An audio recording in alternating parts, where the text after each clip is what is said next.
Hey, good morning. Welcome to Training Tuesday. I'm Suzanne Castle. This is your 10 minutes or less training. As we're walking into our week, thinking about all the things that are in front of us, coming off of summer vacations, Labor Day is over, and we're ready to dive in with our fall plan. So I've been thinking about over productivity. Over productivity. What does that mean? Well, I think we're all trying to do our best to cram more things into our days, to, stack things. I talk a lot about stacking with my clients and how do we hack our schedule to get the most things done? If we're running errands, let's do them in a sequence that allow us to be the most efficient way ever. And I think most of us would love to end every single day with everything finished on time, everything handed in, feeling like we accomplished everything that we started out with, whether it's 3 things or 100 things on our to-do list. And maybe, if you're like me, you're like an overachiever, you want to get a head start in tomorrow's work. And maybe that sounds like a fantasy than reality. Well, I think part of our problem is we're trying so hard to be so productive. And so we either we think we need special powers and we got to add extra hours to the day, or we have figured out a way to hack our to-do list to make us more efficient, or we're willing to learn how to manage our time more wisely and efficiently. And if you're like me, then you want to know more about how to do that. How do we hack our schedule to be more efficient without losing ourselves, without adding one more thing that stresses us, without pushing us over the edge? Because I feel like that's where we are. So I'd like to give you some tips today that allow you to live in a productivity way without really just wrecking everything about your life, so that you can rest, so that you can show up for your loved ones, so that you can be focused and present and clear about making your extraordinary dream come to life. Where are you watching from today? Let us know in the comments below. If you're live or hashtag replay, I'd love to know. If you want to comment along the way, I read every single comment. If you're on live, I'll try to get them on the screen. I'd love your feedback, and it helps everybody else kind of process this information. So my first tip for you today is to stay organized. Now, I know we all know that, right? But I want you to think for just a minute, how much time did you lose looking for your keys, looking for your glasses, like in the last week? Keeping everything in its place will save a lot of time searching. My partner, Brian, he has a routine that he uses because he travels extensively. And in every single place that he goes, he puts things in the same place, no matter what room he's in, because that just allows him to really access those things no matter what schedule he's on. And so he has his pattern and his way of being.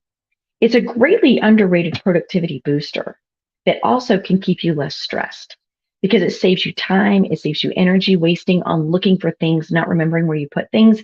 It's going to make your workspace look neater. Your brain will respond because it knows where to be looking for certain things. And it is definitely a major stress buster to stay organized. So if you're feeling a little out of control, maybe today take 5 minutes and say, okay, right in front of me, what can I do to get organized? Is it file papers? Is it every night you put your things in the same place? I'm a big believer in thinking ahead to the day before and saying, okay, do I need to have my cup ready to go? Do I need to pre-do breakfast or pack a lunch the night before? How can you stay organized to be your best self? My second tip for you is like 5 before 11, basically. So in an effort to kind of maintain a high level of productivity throughout the day, but without added stress, I like to pick 3 things or maybe 5 things that I can get done before 11 a.m. Now, these are things I think that for me, I want to boost my sense of accomplishment, right? Because they help me really have greater output. So I break things down, and it reduces the feeling of being overwhelmed and lost in already files and memos and deadlines and emails and all the things. So what I do is I say, okay, if I have this big thing in front of me, what are 3 things I can do right now to get that moving forward? Or is it, I'm going to review my schedule, I'm going to make adjustments, I'm going to send 3 emails and get all of that done before 11. So if something hacks my schedule or there's an emergency or something goes awry, I've already accomplished a lot before I even get there. I'm also a big believer in getting outside, getting moving. Maybe instead of eating your lunch at your desk, scrunched over more paperwork, or binging something on your computer, maybe go for a walk outside. At the very least, in between meetings, you've heard me talk about take 10 minutes to stretch, or like me, I have dogs, so they make it easy. I have to get up, let them out. Getting some fresh air, actually getting oxygen moving, really helps clear your head. It can also give you some perspective if you're stuck a little bit and a more positive outlook. Plus, it's great physical exercise, right? And when you have a change of scenery, like not being stuck in what you're seeing, even moving to a different room, taking your computer, if you will, taking a stack, maybe all these different things, it will do wonders for your creative juices. If you absolutely can't leave your work area, go for a walk indoors. Studies prove that going for a walk, even a short one, will boost your efficiency by 60%. Which then leads me to that efficiency trap, which is to stop multitasking. I've done lots of trainings on monotasking and why it's really important. And some people think that juggling multiple things at once means they're boosting their work rate. But studies have found that multitasking does more harm than good because you're not giving each task the time and the effort it deserves. Your brain is fragmented, so it's not really sure where to give the most attention. And when you have distractions like that, it impacts negatively on the quality of your work. It can leave you drained. It can leave you frazzled. It definitely amps up the frustration level. And a lot of times, maybe you've had this happen. You're like, I don't even remember what I said, or where was I when I was doing that? So try giving each task enough time to complete it before moving on to something else, which means that you have to give yourself enough time to do the thing. Speaking of that, I'm a big believer in self-imposed deadlines. In general, the word deadline is enough to give your heart palpitations, right? Headaches, dizzy spells. But when you're the one setting the deadline for yourself, maybe you don't feel the pressure in a negative way. One of the things that I found is I respect my deadlines that I've set. We're creatures of habit, so it's easy to go on yourself first. But the point is, acknowledge that if you set a time after which you're going to be accountable for your work, then do the work, meet your deadline, give yourself a pat on the back, go celebrate, go give yourself a nice dinner, give yourself a reward for getting the job done on time. This is a big driver and it will help you stay focused. So if you think that you need an hour for something and you're feeling crunched, give yourself 45 minutes instead. I bet you'll find that you'll get it done. And my last tip may seem a little strange in overproductivity land, but I'm a believer in beauty. So try to beautify your surroundings, whatever that means.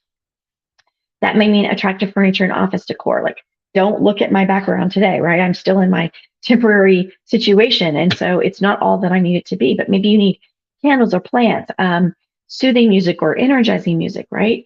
Anything that's pleasing to hear, to see, to smell, any of that can really help boost your productivity. And they can turn a boring space into something beautiful and functional with some added touch. There's some studies that show that when you are working in a beautiful space, whatever that means to you, your productivity rises by 15% and you're not as frantic because you're slowing down and you're soaking in the beauty. So choose whatever makes you feel happy, comfortable, and as long as they meet what you need them to do. And surround yourself with the things that are aesthetically pleasing to you. You're going to boost your productivity, your creative outlet, along with your ability to stay focused on the task at hand. As you can see, it's about working smarter, not harder, not being stressed, but being present. So try this week, try this month to resist the temptation to stuff your calendar with more and more and more and more, or put longer and longer hours in. Take a big deep breath, figure out what you can manage, and then make your calendar work for you. That's it today. I'm Suzanne Castle. This is your Training Tuesday. Hey, by the way, if you need some tips on how to stay focused, if you go to SuzanneCastle.com/free, there's 4 or 5 different things right there. In fact, my favorite is the Speedy Priority Finder. Click it. It's a free download, and it'll get you hacked in about 10 minutes or less on what you do need to be focused on today for your very best day. All right. Have a great Tuesday. I'll see you next week.